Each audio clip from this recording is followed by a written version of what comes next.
Good morning, everyone. I'm meteorologist Evan Irani. We've made it halfway through the week, and with it, our peak day of heat. We expect temperatures to be at their hottest this afternoon, easing off a bit for the remainder of the week, especially from Friday through the upcoming weekend. We have had no marine layer present through the morning hours, and that will likely lead to a pretty dramatic warm up throughout the day. We expect our afternoon highs to come in about 5 to 10 degrees above normal. Again, our day of peak heat is this afternoon.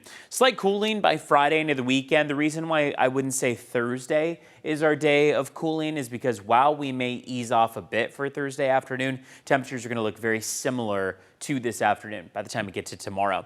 Monsoonal moisture, though, picking up on Thursday may help to make things feel even hotter than they actually are. And the reason why is because that humidity adds to our heat index. More moisture in the atmosphere tends to make our bodies more uncomfortable. So we call it a feels like temperature because sometimes the air temperature can be measured at one point, but our body can interpret it as being even hotter. And with that added humidity in the atmosphere for many of the days ahead, it could even trigger a few mountain showers and thunderstorms that we'll be watching for between now and about the middle of next week. Here are your high temperatures. Boy, they're breaking into the 90s across so many of our inland valleys. Very similar to yesterday. Escondido 92, Ramona 95, El Cajon 92, Miramar's going for 85, and Campo 97. Adam Borrego Springs 110. Some models push us up to about 113. And coastal communities predominantly in the upper 70s, may even break into the low 80s. We'll wait and see if that comes to fruition. Into the afternoon stretch, there's that little bit of green popping up, that possibility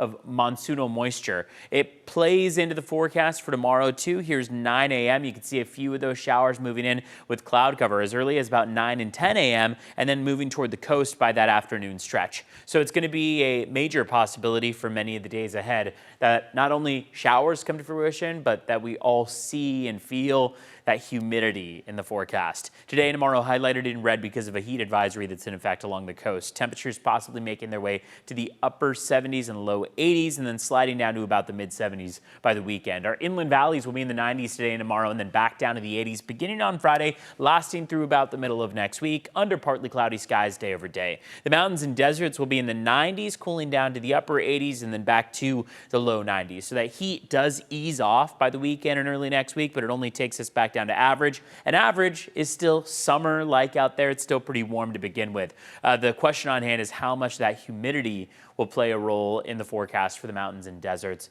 with those showers possible. If you want the latest in the forecast, you can always search for our app on your phone or TV. Just go to the App Store, find us. The app is completely free. There's no paywall and no subscription necessary. You don't even need a cable subscription to watch all of our latest newscasts on demand anytime you'd like. Have a great Wednesday. Stay safe out there in the heat.